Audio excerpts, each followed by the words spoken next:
There it is. Let's talk about the new Architects album. The sky, the earth, and all between. And all between. Between.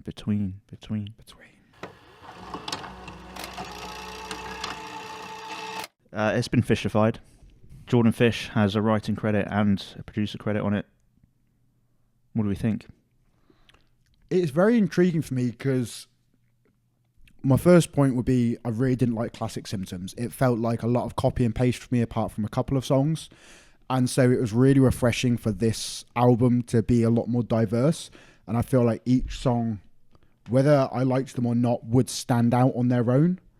And so that was nice and refreshing to have, and that familiarity with Architects. For its good moments, they have probably some of my favourite breakdowns in recent years on here from them. The way they've dialed it up and really pushing the energy. I think the guitar tones are gorgeous. The layering of Sam's vocals where he's got highs and lows at the same time, I think is amazing. And also just some of the lows he puts in general, like in Elegy, like straight from the get-go, you're kind of lulled into it. And then it just hits you with a sledgehammer around the face. And the gutturals that are coming out, I don't feel we've heard anything like that from them before. So that was lovely. Do feel like there were songs that I would cut. And if it was an 8-song album and not a 12-song album, it would be even more favourable. You're cutting 4 songs? I think I would, yeah. Let me pull up the track list. That was my next question. Which 4 are you cutting? I'll be telling you. That's very interesting. It's still on. There it is. Let's see if I can predict what you'd cut, actually. Go on then. I don't need the track list. I ain't got it. I think you'd cut Everything Ends. I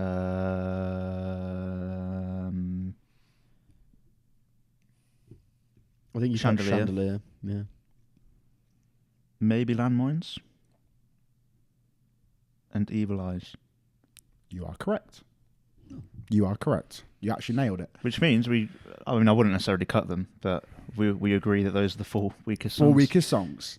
I think, yeah, like some of those better than others out of those 4. But I think like if you were to condense it down more, it would make it a much stronger album overall.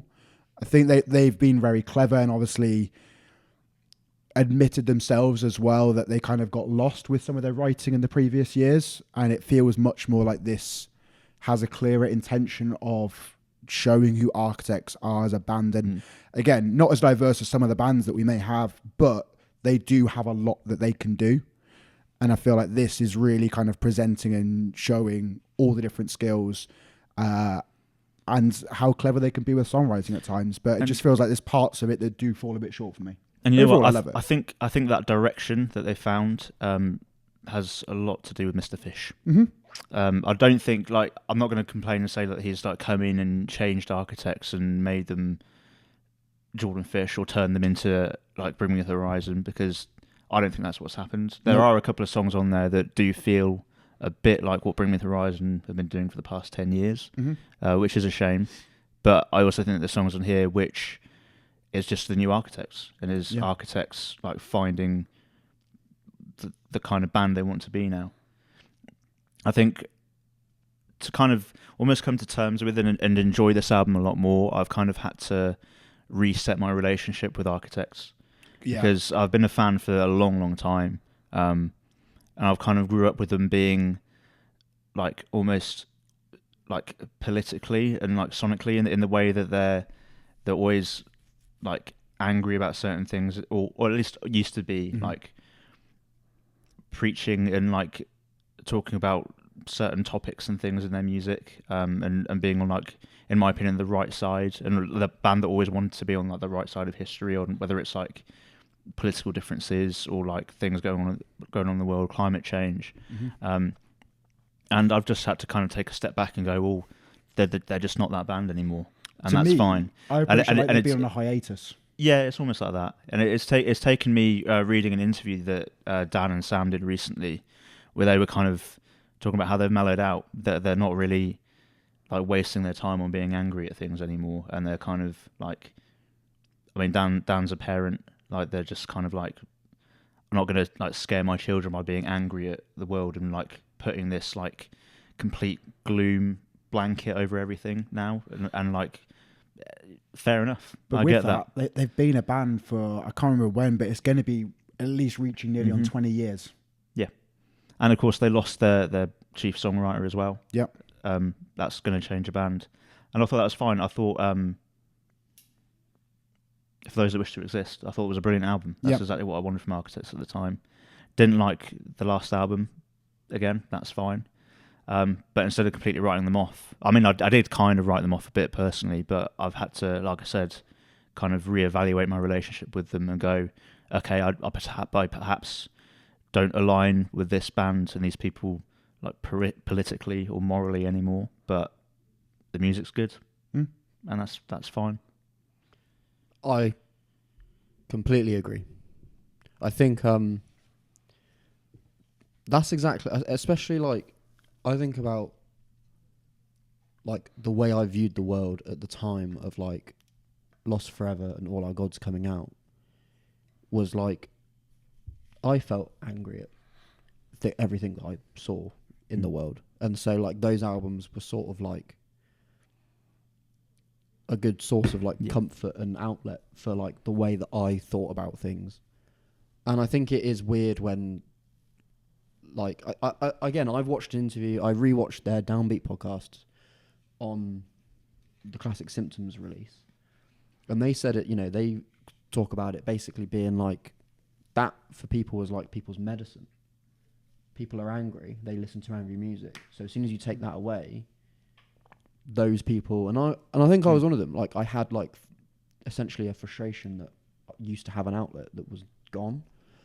And I think you're exactly right. You have to just like reframe your relationship with the band. It's like, it's the same way at like, you know, I listened to bands like Being as an Ocean and The Amity Affliction when I was absolutely miserable. And now that I don't feel that way, listening back to that music, there's like a disconnect for me now, because it's like, I don't have like as deep a root in this as I used to. So I think I think like lyrically and sort of where this band are at sort of like socially now, I'm kind of like at peace with it. Yeah, I think that's exactly what I mean. Like I've kind of just accepted, because I don't necessarily agree that like anger isn't the right thing. I think bands should still be angry and people should still be angry at some of the things that are going on in the world. Yeah. But at the same time, like I'm almost just you know the phrase separating the art from the artist, which is a phrase people use in like completely the wrong context, for completely the wrong kind of bands. I think this is the kind of band that it fits. Like again, like I said, I'm not necessarily aligned with the beliefs of the band members anymore, but I still think the music kicks. Music still rips. And also, crucially, I found other bands now that do the same thing. There's always going to be like another band. Stray. Like there's always going to be another, and Stick to Your Guns are the same. They've not wavered on the way they viewed the world and talked about the world. And I've always had, like, and with their new album, I really resonate with a lot of what they're saying. And that's also, they did it in an interesting way, where it was like, I think, this is sort of a bit of a tangent now, but with the Stick to Your Guns one, that album was the approach of like, we've spent years of our lives just shouting pure anger, but now it's like finding the hope in the anger, which is like the correct way to, like a direction in it. Yeah, the correct way to sort of evolve out of that. Whereas with Architects, it's just been like, and I don't mean this as like a diss. It's almost like they've been exhausted by being angry and exhausted by also like the topic of grief as well. Yeah.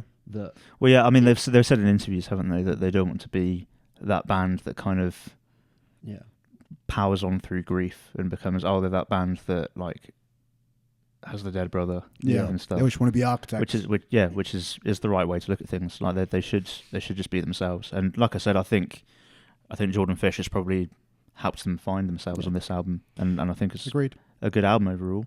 I disagree with James on dropping the songs. I wouldn't drop them totally, although they're, in my opinion, the weaker songs on the album. I think you need that kind of diversity in a full album. I think it'd be, if they did just put out like a full album that sounded like Seeing Red, we'd be going, well, every song sounds the same. Mm. Whereas because it's got those different kind of styles and different things in, I think that makes it an easier album to listen to, really, by having those little breaks. I think this sonically, like this, really seamlessly blends the 3 albums that come before it. Yeah, and it takes because I don't know about you guys. A lot of people kind of think that Classic Symptoms is just like a write-off album. But I think there's there some are songs on there. There are good like, songs. And I think I'm gonna have to revisit that album with my new piece with My Architect's Relationship. Because that's what I feel like with this one. They've taken all of the best components of that album, and then all of the best bits from For Those That Wish to Exist, all the best bits from Holy Hell, do you know what I mean, and so on. Yeah. And they've basically, like, I think, really accurately kind of summarized where they're at musically by taking all of their. I don't know. It's weird. Yeah. Tell you what, you even saying that makes me feel like Holy Hell was a lifetime ago. Oh, don't. I watched a video where they were like reacting to their old music videos and stuff, and they watched A Match Made in Heaven, and it made me realize how fucking long ago that video came out. Mm-hmm. And also they talked in that as well. Because they talked about like that riff and the Doomsday riff, and how that kind of became like basically the blueprint for every other metalcore band. And they said that they actively avoided writing like that on the subsequent albums because they didn't want to feel like they were stuck in this loop of being imitated and then imitating themselves. I mean, which is why the previous 2 albums before this are so different. And it's like when you hear stuff like that and you hear the stuff in the interview about them not being angry anymore, you kind of, it all starts to make a lot more sense. And I actually think like it's a weird one because you don't want bands to like spoon feed you stuff. Because sometimes it's nice to just be presented with a body of work and you interpret it how you want. But sometimes when you've had a band like Architects who are so outspoken for a long time, I think it's equally as important for them to say out loud, it's mentally draining for me to keep doing this. Yeah. This is why it's different. And I think had they done that 3 years ago, people's opinions on them now would probably be a bit softer. I think that point you raised about Doomsday as well is another like reassessment of where Architects are at for me, because they were always that band that were like trailblazing the metalcore scene, at least in the UK, and then with Doomsday that seemed to just shape the entire like worldwide metalcore scene as well, and they were like the top. They were the guys that everyone was copying. Like Architects had released a song, and then like months later you've got metalcore bands releasing songs that sound identical to it. Literally, I love Wage War. Low is a complete copy paste guitar riff. It's so you can tell it's so identical with it, and there's no denying that in any way, shape, or form. But at some point, there's been like a changing of the guard. Architects aren't the leaders in the metalcore scene anymore, unfortunately. I feel like in their stance, they're in a weird spot with that. Well, what I was going to say is it now feels like Architects are taking elements from other bands now. There's a lot on this album that sounds like Bad Omens. Obviously, there's some inevitable Bring Me the Horizon influence on there. But again, I've just got I've been critical of them in the past because of it, but I've kind of just accepted now that they're not that band anymore. They're not the leaders anymore. And I'm not necessarily saying that they've started copying people. Yeah. No. But again, maybe I shouldn't expect them to be setting the bar anymore. They're just releasing good music, and that's fine. There we go. Complex thoughts. Let us know in the comments what you think about the Architects album.